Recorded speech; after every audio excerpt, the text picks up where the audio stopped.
Good evening and welcome to the Lung News Network. I'm CK. Tonight we are reporting on a silent but serious lung disease, emphysema, a condition that affects millions, often without them even knowing it. In this program, we'll explore 5 key questions. How do healthy lungs work? What happens in emphysema? What causes it? How do doctors diagnose it? And how is it treated? Let's begin by understanding how healthy lungs work. For that, we go live to Dr. Goh at the Respiratory Research Lab. Thanks, CK. I'm here at the Respiratory Research Lab to explain how healthy lungs work. Our lungs are like stretchy balloons. When we breathe in, the diaphragm, which is the muscle below the lungs, moves down, creating space and pulling in air. When we breathe out, the diaphragm moves back up, the lungs shrink, and we push out carbon dioxide, the waste gas. This happens about 12 to 20 times a minute even when we are resting.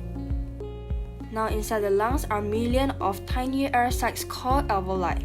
They are surrounded by tiny blood vessels. These thin wall sacs let oxygen move into the blood and carbon dioxide move up. This gas exchange keeps us alive and energized all day long. But what happens when these alveoli get damaged? That's where emphysema comes in, and we'll explore that next. Let's talk about what happens in the body of a patient with emphysema. First, the destruction of alveolar walls. With emphysema, enzymes like elastase destroy the walls between alveoli. This leaves fewer, larger and stiffer air sacs, which means less surface area for gas exchange. Second, the lungs lose their elasticity. Healthy lungs bounce back after each breath, helping push air out. But in emphysema, this recoil is weakened, so air gets trapped, making it harder to fully exhale and causing the lungs to overinflate. Finally, even though emphysema doesn't cause airway inflammation like chronic bronchitis, it still leads to airflow limitation. That's because the small airways collapse during exhalation. What causes emphysema? Is it because of marijuana? Is it because of cigarette smoke? Or even air pollution? The answer is, all of them can cause emphysema. While cigarette smoke is the main cause of emphysema.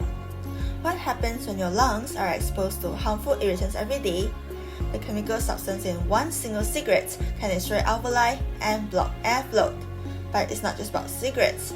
Other factors such as marijuana, vaping, secondhand smoke, dust, and even cooking with firewood can contribute to emphysema.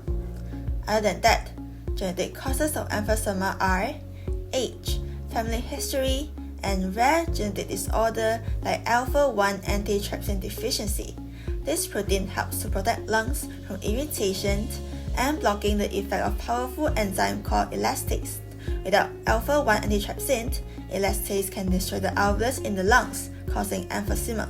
Emphysema is a chronic lung condition that affects the air sacs or alveoli, making it harder to breathe.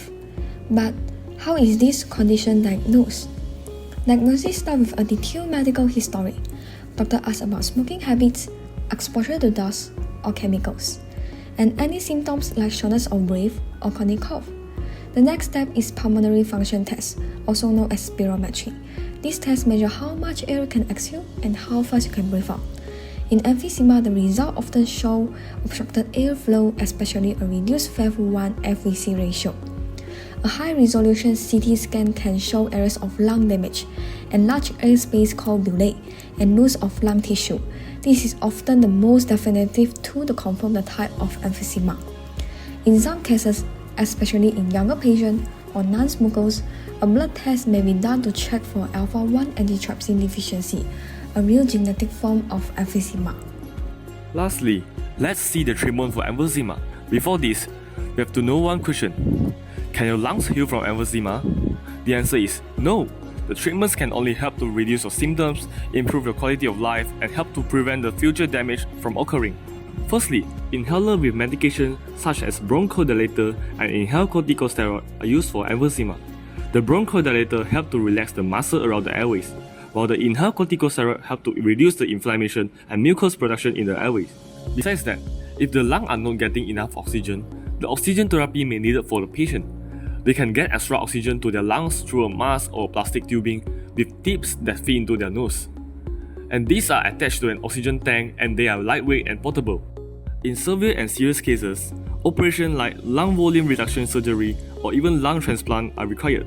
In lung volume reduction surgery, the surgeon will remove the wedges of damaged lung tissue to improve the lung function.